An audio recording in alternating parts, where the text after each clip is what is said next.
All right, boys and girls, what looks a little different? You've seen these expressions before, and but what looks different?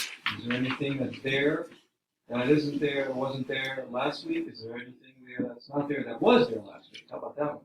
Reba? There's no operation. A little louder. There's no operation after the 2 and 3. All right, so let's take a look at this. I'm just going to write this part here. I'm going to rewrite it. You have a 2, a brace, a 3, a bracket, a 9, and there's nothing there. There's no operation. What does she mean by an operation? Or there's no operation. So nothing. So what does that mean? So here's what that means. In algebra, one of these days, well, let's take a look over here on the right. I'll put a little problem. If somebody gave you 4 plus r equals 8. Okay? What's strange about that? Lauren? There's an R there instead of a number. Right, because if someone said to me, Mr. Andrews, what is 4 plus r? I would say 4r. Right? Not 8. I know that's kind of silly, but basically, you knew algebra before today, except you didn't even know you knew it. Okay? Right now I'm saying to you 4 plus r equals 8. In 2nd grade, when you did fact families, your teachers did this. Oh, yeah. Oh, yeah. And you had to fill in the box. Yeah. Okay? So, somebody tell me what goes in the box here. Yes. 4. Okay. So, you know subtraction. You know fact families. And you could say to yourself, oh, I know 4 plus 4 equals 8. In algebra, 4 plus r equals 8. And all you would have to write down as the answer for your teacher is, oh, I know what r equals. R equals 4. And you would have to actually write it down like that. The letter r is a variable, which means that it is a letter that can represent any number, whatever number fits for that situation. In algebra, they happen to use a lot of letters. A very common one is the letter R. Another common letter is N. And then there's a very, very common letter used, and that is X. Okay? Now, why don't you tell me why you think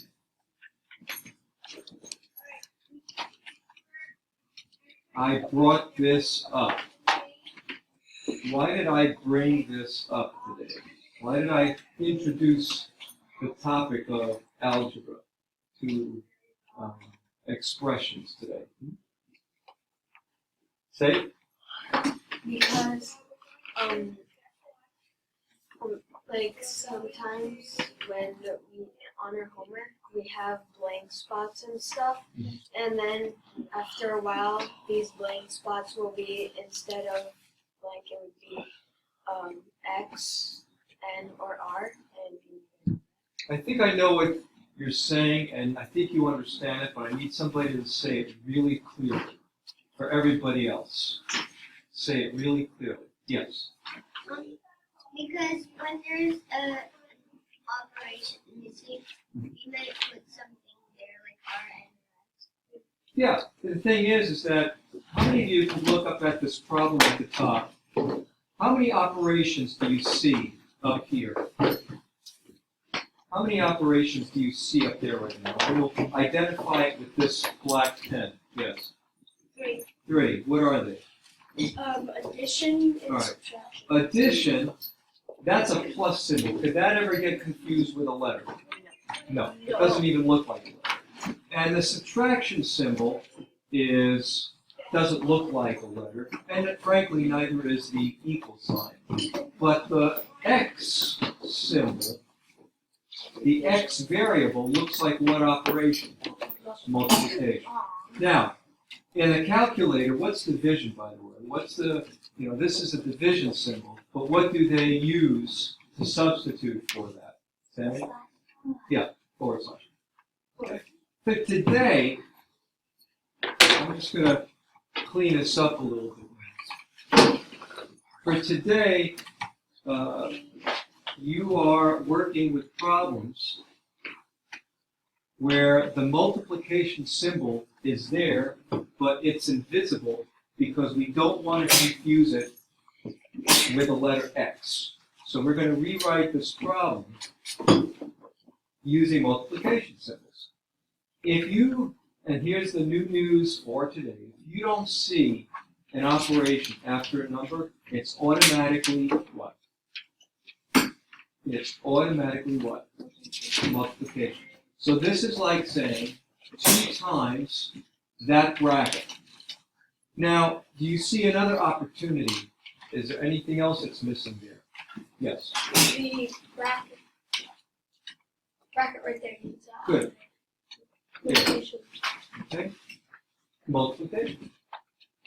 So I'm going to rewrite this problem as you see it up on top using the multiplication symbol. And I'll start writing in red. So 2 times, here's the brace. Let's fix this brace here. And then what am I going to write? What comes next? Yes. Good.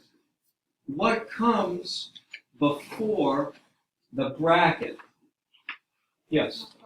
Multiplication symbol.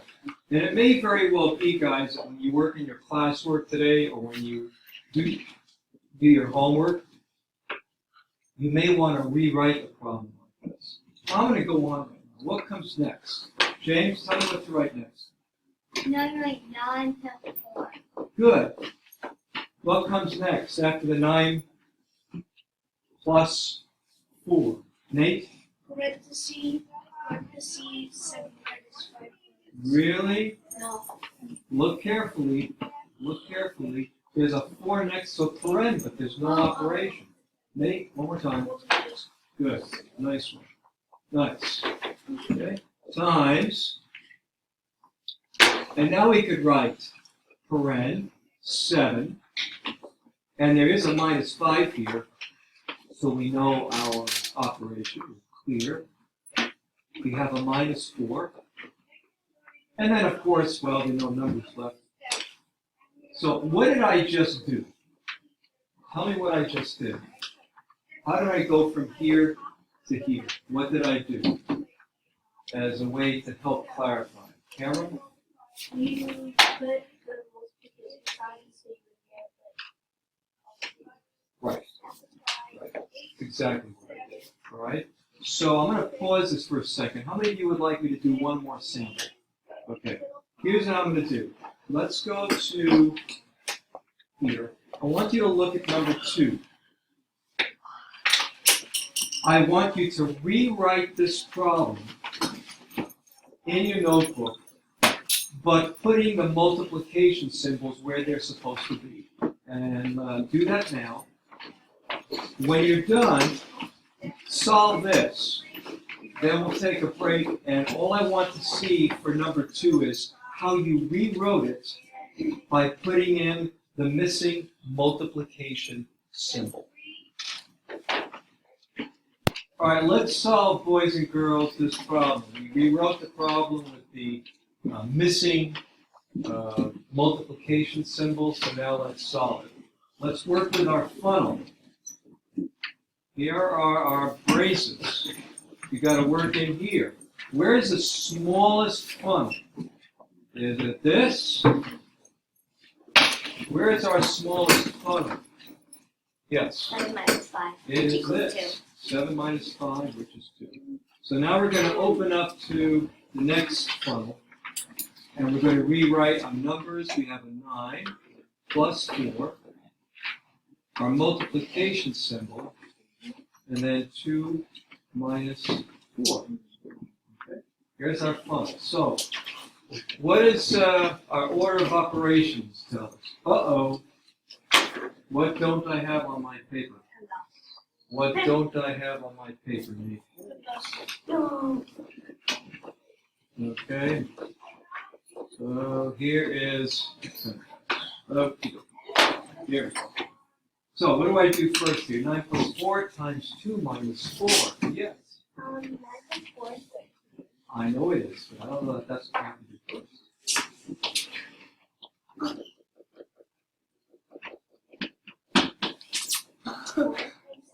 I think that's a better one. So I'm going to do a 4 times 2, and then I'll write this down.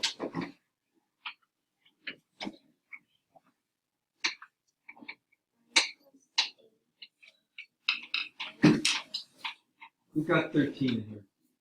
Awesome. So now we're going to spread out. We got our funnel, and now we're going to open up to what? We have a 2 times.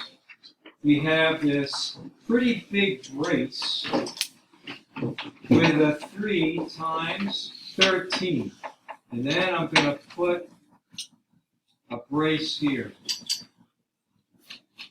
What do I do first?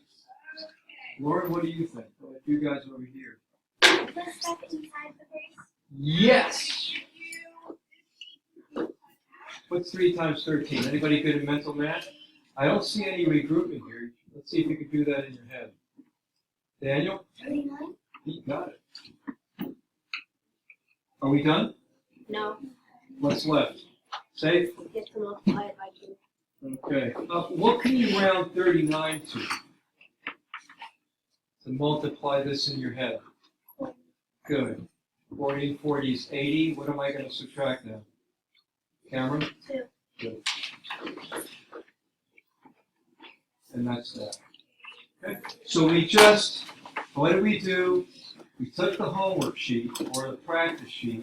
We rewrote the problem with a missing multiplication symbol on top. By the way, you'll always see addition because it doesn't look like any letter. You'll always see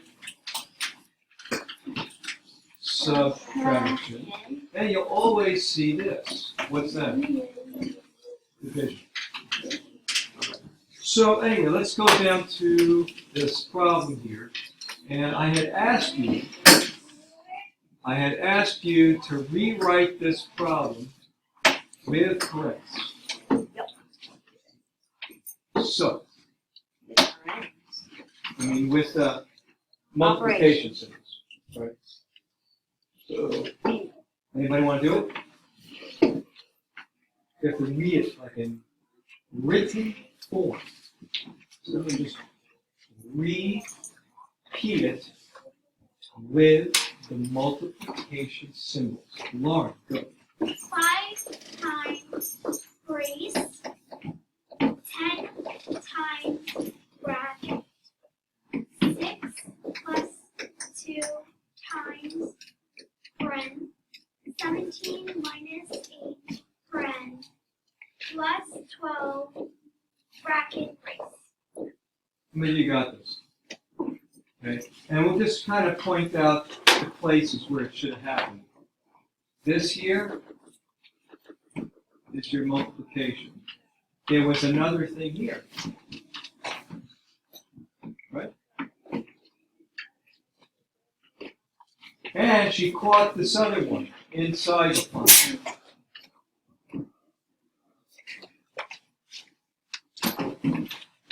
Nice. Okay, so another little thing you learned today, but it's still confusing. Where's our biggest funnel? Yes. The braces. Now if we start, what's the middle size funnel? Yeah. Brackets. Our brackets, right here. And then where is the itsy weetsy teeny weeny funnel? In the parentheses. And so since you said that, why don't you do it? What's 17 minus 8? All right. I'm going to rewrite my brackets here. We got 6 plus 2 times 9 plus 12. All right, we've got lots of numbers here. Who wants to get through this soupy mess? Go. 6 plus 2 equals 2 times 9 is 18 plus 6 equals Good. and 24. 24 plus 12 equals 36. Excellent. So we got 36.